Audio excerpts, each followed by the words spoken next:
особено през последните седмици с Нощта на музеите и галериите, с форума Sound San Diego, имаше страшно много туристи и на всички правеше впечатление колко красив и колко променен е град Пловдив. Така че това, че има недоволни, това, че има хора, които имат носталгия по павета, по асфалтови улици, по които се разхождаме лятото и мирише на асфалт, това е страхотно за някои хора, но за нас не е. За нас това, което имаме тук, тази настилка, тя е модерната, тя е новата, тя е удобната, функционалната, красивата. Така че това е мнението, което споделям, и това е мнението, което се случва. От тук нататък започваме на два етапа паралелно, като в зоната след халите до 6 септември в момента работи едната бригада, вече сме затворили.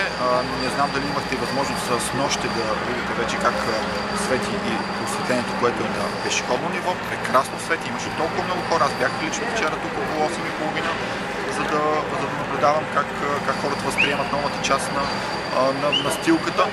Тук стартираме с част от улица Железарска, като основното значение на тази настилка, новата, е, че тя вече няма да бъде достъпна за автомобили. И това е политиката, която община Пловдив следва през този мандат.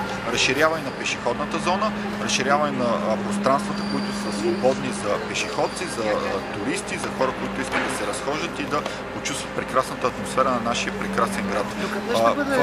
В момента ние наблюдавахме едно наистина впечатляваща поредица от събития в затворената част на ТЕЦ Паисий. Особено в Нощта на музеите, там имаше около 250 човека, аз лично присъствах там. Беше наистина страхотно и невероятно. И там, ако имаше автомобили, тази атмосфера нямаше да я има. И в смисъл, че някои от вас бяха там. Така че това е посоката, в която вървим и която търсим. Търсим създаване на едно пространство, което да бъде изпълнено с живот, с култура, а това се прави от хора, не от автомобили.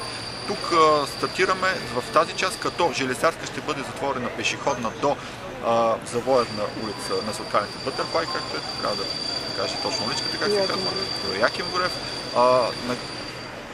В посока в ресторант Амстердам, до ресторант Амстердам, тъй като след него следва паркинг, който ще го оставим да бъде използван и да дадем възможност на автомобилите да паркират там. Също така сме от източната страна на джамията. Това съоръжение, което е направено от моите архитекти, то е прекрасно и на този етап смятаме да го запазим, като направим от двете страни на него, социализираме средата, именно подхода, който е за колички от страната на джамията, и стълбите, които са от другата страна на това съоръжение, като естествено там ще направим и осветление. Навсякъде, където подменяме настилка, ние правим и осветление. Вижте за мен точно какво се случи с сградата, която премиера април месец даде като един лош пример за стопанисване на сградите в Пловдив.